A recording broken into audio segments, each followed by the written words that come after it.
নিম্নচাপের প্রভাবে দেশে বিভিন্ন স্থানে থেমে থেমে দমকা হাওয়ার সাথে বৃষ্টি হচ্ছে। আবহাওয়া অফিস জানিয়েছে, এরই মধ্যে চট্টগ্রাম, কক্সবাজার, মোংলা ও পায়রা সমুদ্র বন্দর সহ ৩ নম্বর স্থানে সতর্কতা সংকেত দেখিয়ে যেতে বলা হয়েছে। বৈরী আবহাওয়া, মেঘনা উত্তাল থাকায় নোয়াখালীর হাতিয়ায় ফেরি সহ সব ধরনের নৌযান চলাচল বন্ধ ঘোষণা করা হয়েছে। ভারী বৃষ্টিপাতের পূর্বাভাস দেওয়া হয়েছে পার্বত্য এলাকায়।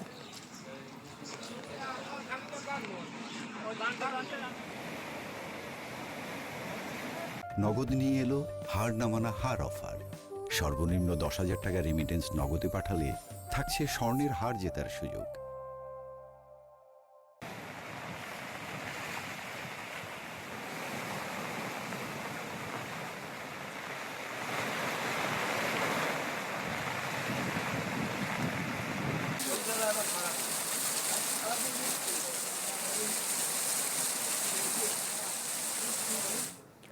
সাগরে লঘুচাপের প্রভাবে দেশের বিভিন্ন স্থানে বৃষ্টি হচ্ছে। আবহাওয়া পরিস্থিতির আরও খবর জানাতে ভোলা থেকে আমাদের সাথে যুক্ত হচ্ছেন সহকর্মী HM জাকির।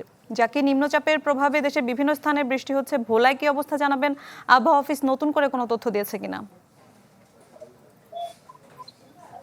হ্যাঁ, ভোলাও একই অবস্থা দেখা যাচ্ছে। গতকাল থেকে কিন্তু আমরা লক্ষ্য করেছি যে ভোলা গুড়ি গুড়ি বৃষ্টি, কখনো হালকা কখনো মাঝারি বৃষ্টি, এমনকি নদীর পানিও স্বাভাবিকের চেয়ে অনেকটাই বৃদ্ধি পেয়েছে। যদিও এই মুহূর্তে আমরা দেখছি যে নদীতে ভাটা চলছে, সঙ্গত কারণে নদীর পানি অনেকটা নিচে নেমে গেছে, কিন্তু জোয়ার আসার সাথে আমরা লক্ষ্য করেছি যে এখানকার যে বেড়ির বাঁধের যে ব্লকগুলো রয়েছে নিচে, সেই ব্লকগুলো একেবারে ডুবে যাচ্ছে। এছাড়া দক্ষিণের বিশেষ করে মনপুরা, ঢালচর, কুকিমুক্তি ও সকল অঞ্চলের যে নিম্নাঞ্চলগুলো রয়েছে সেগুলো কিন্তু জোয়ারের পানিতে প্লাবিত হয়ে অনেক বাসাবাড়িও পানিতে নিমজ্জিত থাকে। এছাড়া যে ভোলার দক্ষিণের ঢালচর এবং কুকিমুক্তি যে দুটি ইউনিয়ন রয়েছে, সেই দুটি ইউনিয়ন কিন্তু জোয়ারের পানিতে অনেকটা পানিতে প্লাবিত অবস্থায় থাকে। আবার ভাটাতেও যদি ওই পানি নেমে যায়।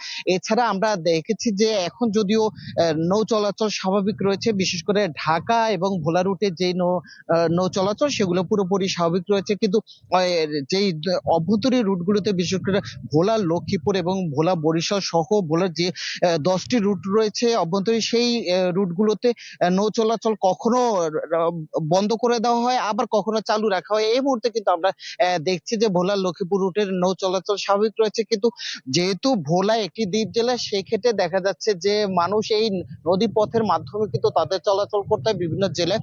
সেই ক্ষেত্রে এই আবহাওয়ার কারণে তারা অনেকটা বেগ পেতে হচ্ছে, লঞ্চগুলোতে যাত্রী কমে যাচ্ছে, এমনকি সবকিছুতে মিলিয়ে কিন্তু তারা অনেকটা ভোগান্তির মধ্যে রয়েছে। জি, ধন্যবাদ আপনাকে।